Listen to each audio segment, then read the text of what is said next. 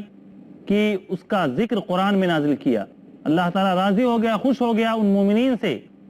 جو آپ سے بیعت کر رہے تھے پیڑ کے نیچے۔ اللہ کے رسول صلی اللہ علیہ وسلم نے حدیبیہ کے اس مقام پر پیڑ کے نیچے صحابہ کرام سے موت پر بیعت لی اور کہا کہ جب تک خون کا ایک قطرہ بھی باقی ہے اس وقت تک ہم عثمان کے قاتلین سے بدلہ لینے کے لیے ہم لڑتے رہیں گے۔ صرف ایک شخص جد بن قیس جس کا نام تھا، جو منافق تھا، اسی نے بیعت نہیں کی، باقی سارے لوگوں نے بیعت کی۔ اور اللہ کے رسول صلی اللہ علیہ وسلم نے حضرت عثمان کے لیے ایک ہاتھ کو دوسرے ہاتھ پہ رکھا اور کہا کہ یہ عثمان کا ہاتھ ہے، عثمان کے لیے میں یہ بیعت کر رہا ہوں۔ یہ بیعت ہو ہی رہی تھی کہ قریش کی کوششیں برابر ہوئیں اور انہوں نے سہیل کو جب بھیجا اور اللہ کے رسول نے فرمایا کہ سہیل آ رہے ہیں، اب معاملہ سہل ہو جائے گا۔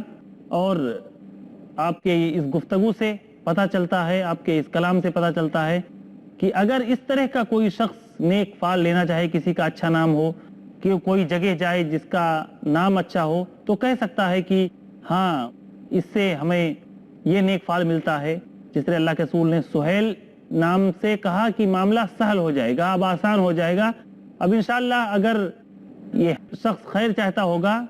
تو کوئی نہ کوئی حل نکل آئے گا۔ یہ آدمی پہنچتا ہے اور صلح کے لیے آمادہ ہوتا ہے۔ وہ اہل مکہ جنہوں نے باشندگان مدینہ کو اور مومنین کو ابھی تک قبول نہیں کیا تھا، صلح کے لیے آمادہ ہو جاتے ہیں، جس سے صاف پتہ چلتا ہے کہ مکہ والے کس قدر اب دب گئے تھے، کس قدر ڈر گئے تھے اور کس قدر بیک فٹ پہ چلے گئے تھے کہ مجبوراً انہیں مسلمانوں کی طاقت تسلیم کرنی پڑی کہ یہ بھی اب ایک قوم کے طور پر، یہ بھی ایک طاقت کے طور پر اب ابھر کر سامنے آ گئے ہیں اور ان کی طاقت کو تسلیم نہ کرنا یہ حماقت سے پر ہوگی۔ لہٰذا انہوں نے چاہتے نہ چاہتے ہوئے بھی صلح کے لیے آمادگی ظاہر کی اور اللہ کے رسول صلی اللہ علیہ وسلم حضرت علی رضی اللہ تعالیٰ عنہ سے کہتے ہیں کہ علی صلح کے دفعات لکھنا شروع کرو۔ سب سے پہلے بسم اللہ الرحمن الرحیم لکھا گیا تو سہیل نے اعتراض کیا کہ ہم اللہ جانتے ہیں، یہ رحمان نہیں جانتے، رحمان کیا چیز ہے، آپ کو رحمان مٹانا پڑے گا۔ اللہ کے رسول نے کہا علی مٹا دو۔ لکھا گیا بسمک اللہم، اے اللہ ہم تمہارے نام سے شروع کرتے ہیں۔ اللہ کے رسول نے کہا ٹھیک ہے، اگر تمہیں یہ تسلیم نہیں ہے تو کوئی بات نہیں ہے، رحمان مٹا دینے سے رحمان کی رحمانیت ختم نہیں ہو جائے گی۔ اس کے بعد اللہ کے رسول نے لکھوانا شروع کیا کہ محمد رسول اللہ کی طرف سے یہ دفعات لکھے جا رہے ہیں۔ ان لوگوں نے کہا کہ نہیں، محمد رسول اللہ نہ لکھو، من محمد ابن عبداللہ لکھو، کیونکہ ہم اگر آپ کو رسول اللہ مانتے ہی تو تمہیں مکہ جانے سے روکتے کیوں؟ یہی تو پریشانی ہے کہ ہم آپ کو رسول نہیں مانتے ہیں، اسی لیے یہ سب جھگڑا کھڑا ہوا ہے اور یہ سب پریشانیاں آ رہی ہیں۔ اللہ کے رسول نے کہا علی اسے بھی مٹا دو، من محمد ابن عبداللہ لکھ دو۔ حضرت علی رضی اللہ تعالیٰ عنہ نے فرمایا کہ اللہ کے رسول میں اسے اپنے ہاتھ سے نہیں مٹا سکتا۔ اللہ کے رسول نے پوچھا کہ کہاں لکھے ہو؟ انہوں نے بتایا کہ یہ لکھا ہوا۔ اللہ کے رسول نے اپنے ہاتھ سے مٹا دیا۔ دراصل اللہ کے رسول صلی اللہ علیہ وسلم امی تھے، یعنی آپ لکھے پڑھے نہیں تھے، آپ لکھنا پڑھنا نہیں جانتے تھے، اسی لیے آپ نے یہ دفعات اپنے ہاتھ سے نہیں لکھے بلکہ حضرت علی رضی اللہ تعالیٰ عنہ سے لکھوائے۔ اور آپ کا امی ہونا یہ کوئی عیب کی بات نہیں ہے، کسی کا ان پڑھ ہونا عیب کی بات نہیں ہے، کسی کا جاہل ہونا عیب کی بات ہوتی ہے، کسی کا ان پڑھ ہونا عیب کی بات نہیں ہے۔ اللہ کے رسول صلی اللہ علیہ وسلم نے دفعات لکھوانا شروع کیا۔ سب سے پہلے ان لوگوں نے کہا کہ دفعات میں یہ لکھو کہ مسلمان اس سال عمرہ نہیں کریں گے، اگلے سال آئیں گے، تلواریں ان کے ساتھ ہوں گی اور وہ بھی نیام میں ہوں گی، مکہ میں 3 روز سے زیادہ قیام نہیں کر سکیں گے، 3 روز کے بعد واپس چلے جائیں گے۔ دوسری دفعہ جو تھی وہ یہ تھی کہ اہل مکہ اور اہل مدینہ یعنی مسلمان اور کفار قریش 10 سال کے لیے جنگ نہیں کریں گے، 10 سال کے لیے جنگ بندی کا معاہدہ ہوا۔ تیسرا جو بند تھا، جو تیسری دفعہ تھی وہ یہ تھی کہ مسلمانوں کے ساتھ جو لوگ معاہد ہیں وہ مسلمانوں کے ساتھ رہیں گے، کفار کے ساتھ جو معاہد لوگ ہیں وہ ان کے ساتھ رہیں گے، اس کے ساتھ مزید اگر کوئی شخص ان دونوں میں سے جس کے ساتھ بھی جڑنا چاہے وہ جڑ سکتا ہے۔ اسی دفعہ کے تحت اللہ کے رسول صلی اللہ علیہ وسلم کے ساتھ قبیلے خزاعہ والے اللہ کے رسول صلی اللہ علیہ وسلم کے ساتھ ہوئے اور قبیلے بنو بکر والے کفار مکہ کے ساتھ ہوئے۔ آخری دفعہ یہ تھی جو اللہ کے رسول صلی اللہ علیہ وسلم نے لکھوائی اور جو طے پائی کہ مکہ والوں نے کہا اگر مسلمانوں میں سے کوئی شخص مکہ بھاگ کے آئے گا تو مکہ والے اسے واپس نہیں کریں گے، اور اگر مکہ سے کوئی شخص مسلمان ہو کے مدینہ چلا جائے گا تو مدینہ والوں کو اسے واپس کرنا پڑے گا۔ یہ 4 دفعات تھیں جو اس صلح میں طے پائی۔ اللہ کے رسول صلی اللہ علیہ وسلم نے صلح ہو جانے کے بعد اپنے صحابہ کرام کو حکم دیا کہ سارے لوگ احرام نکال دو اور اپنی اپنی قربانی یہیں پر ذبح کر دو۔ یہ دفعہ اور یہ صلح جو تھی مسلمانوں کے لیے اس قدر رنج سے پر تھی، اس قدر دل فگار تھی کہ اللہ کے رسول صلی اللہ علیہ وسلم کا حکم آنے کے بعد بھی سارے لوگ ٹس کے مس نہیں ہوئے۔ جو جہاں تھا وہ بیٹھا ہوا تھا، کبیدہ خاطر تھا، رنجیدہ تھا، پریشان حال تھا، سوچتے نہیں تھے کہ ہم اتنا زیادہ گر کے صلح کر لیں گے۔ انہیں امید نہیں تھی کہ ہم مکہ عمرے کی نیت سے جا رہے ہیں اور ہم عمرہ کرنے نہیں پائیں گے۔ اللہ کے رسول صلی اللہ علیہ وسلم نے جب اپنے صحابہ کرام کا یہ برتاؤ دیکھا جو ایک دم غیر متوقع تھا، اللہ کے رسول صلی اللہ علیہ وسلم کے ایک ایک حکم پر وہ جان چھڑکتے تھے اور آپ نے باقاعدہ حکم دیا پھر بھی کوئی شخص ٹس سے مس نہیں ہوا۔ آپ پریشان حال ہو کر حضرت ام سلمہ رضی اللہ تعالیٰ عنہ جو کہ آپ کی بیوی تھی ان کے پاس آتے ہیں اور پوچھتے ہیں کہ ام سلمہ آج ایسا واقعہ ہوا جو کبھی ایسا نہیں ہوا تھا، میں نے لوگوں سے کہا کہ قربانی کرو، اپنے احرام کھول دو، لیکن کوئی بھی شخص نہیں ہلا۔ حضرت ام سلمہ رضی اللہ تعالیٰ عنہ آپ کی زوج محترمہ کہتی ہیں کہ اللہ کے رسول صلی اللہ علیہ وسلم آپ کسی سے کچھ نہ کہیے، آپ جائیے احرام اتاریے، اپنی قربانی کیجئے، اس کے بعد سارے لوگ انشاءاللہ خود کرنا شروع کر دیں گے۔ اللہ کے رسول یہی کرتے ہیں، چپ چاپ کمرے سے نکلتے ہیں، جا کے اپنی قربانی کرتے ہیں۔ قربانی کرنے کے بعد جب آپ کے صحابہ کرام آپ کو کرتا ہوا دیکھتے ہیں تو سارے لوگ ایک ایک کر کے آمادہ ہو جاتے ہیں اور سارے لوگ قربانی کرنا شروع کر دیتے ہیں۔ اس عمل سے حضرت ام سلمہ رضی اللہ تعالی عنہا کے اس مشورے سے یہ معلوم ہوتا ہے کہ انسان کو ایسے نازک ترین موقع پر اپنی شریک حیات سے مشورہ لینے میں بخل سے کام نہیں لینا چاہیے۔